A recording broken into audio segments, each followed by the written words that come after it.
प्यारे छात्रों, नागरिक शास्त्र विषय में आज हम बहुत ही महत्वपूर्ण विषय टॉपिक के बारे में चर्चा करेंगे और इस पर आधारित जो प्रश्न आता है वो बोर्ड परीक्षा में 8 अंक का आता है। पिछले वर्षों में भी कई बार आ चुका है प्रश्न, तो इसे ध्यान से सुनेंगे। सार्क क्या है? दक्षिण एशिया की शांति एवं सहयोग में इसका क्या योगदान है? सार्क को दक्षेश भी बोलते हैं।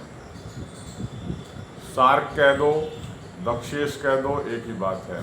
और इसका जो पूरा नाम है सार्क या दक्षेश का, दक्षिण एशिया क्षेत्रीय सहयोग संगठन, इंग्लिश में south Asian association for regional cooperation.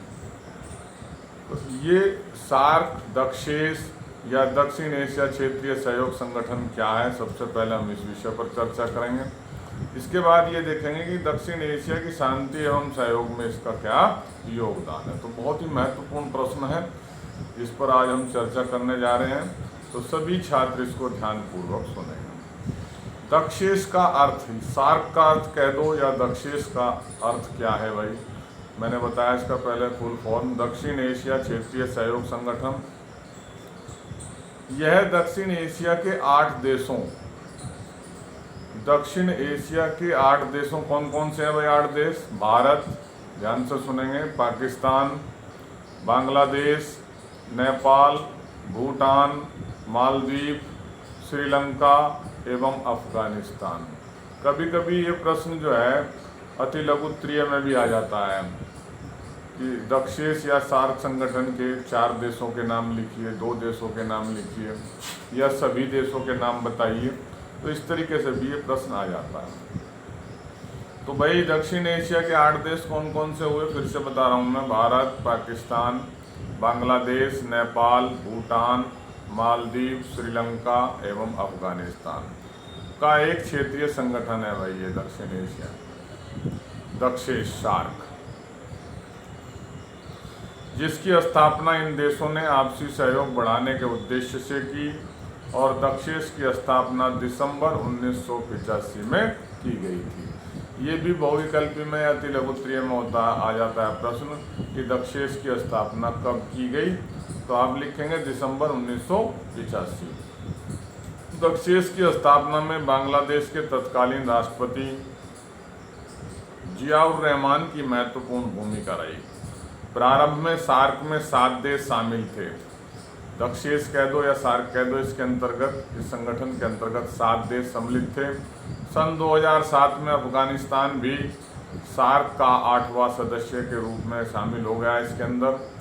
SAARC का स्थायी मुख्यालय काठमांडू, जो नेपाल के अंतर्गत है, नेपाल में है, काठमांडू में है। सार्क दक्षिण एशियाई देशों द्वारा बहुस्तरीय साधनों से आपस में सहयोग करने की दिशा में उठाया गया एक बहुत बड़ा कदम है। सार्क की स्थापना के साथ ही दक्षिण एशिया में क्षेत्रीय सहयोग की प्रक्रिया प्रारंभ हुई एवं सदस्य राष्ट्रों ने आपसी सहयोग का संकल्प लिया।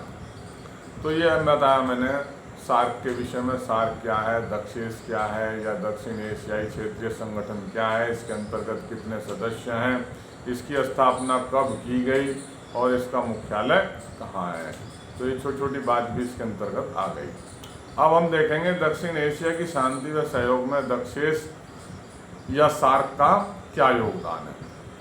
दक्षिण एशिया की शांति व सहयोग में दक्षेश सार्क के मुख्य निम्नलिखित योगदान है इसका। ये 5-6 पॉइंट के आधार पर, 6 पॉइंट के आधार पर हम इसकी व्याख्या कर सकते हैं। पहला है भैया, पहला योगदान, सार्क ने अपने 8 सदस्य देशों को एक दूसरे के समीप लाने का कार्य किया है, जिसमें उनमें दिखाई देने वाला तनाव आपस में कम हुआ है। दक्षेश के सहयोग से भारत और पाकिस्तान के बीच तनाव में कमी आई है और दोनों देश युद्ध के जोखिम कम करने के लिए विश्वास बहाली के उपाय करने को सहमत हुए हैं। पहला योगदान तो होगा। दूसरा, सार्क के कारण इस क्षेत्र के दोनों देशों में अपने आर्थिक व सामाजिक विकास के लिए सामूहिक आत्मनिर्भरता पर बल दिया है। जिससे विदेशी शक्तियों का इस क्षेत्र में प्रभाव कम हुआ है। ये देश अब अपने को अधिक स्वतंत्र महसूस करने लगे हैं।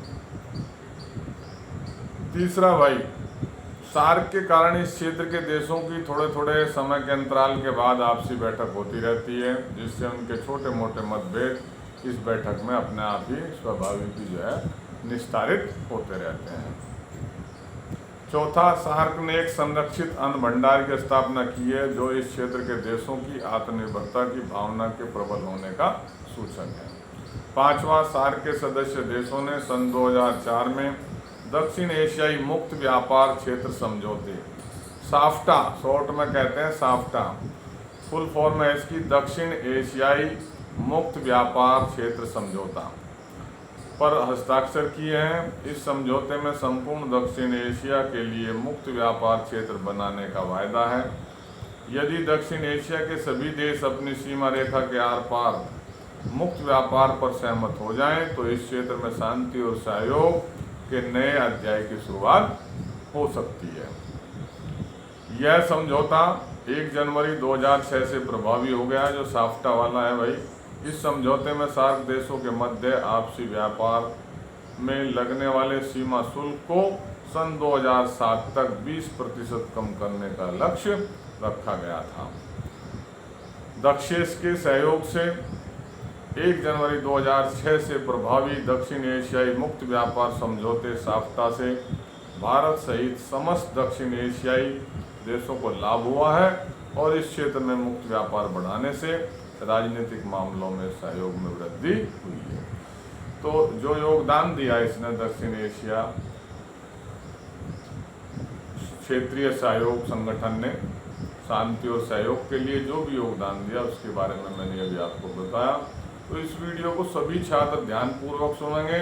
इसको सुनने से आपको बहुत सारे बहुविकल्पी प्रश्न, अति लघु उत्तरीय प्रश्न और भाई विस्तृत उत्तरीय प्रश्न, तो आपका 8 नंबर का तैयारी हो रहा है, जो बोर्ड परीक्षा के हिसाब से भी बहुत ही महत्वपूर्ण है।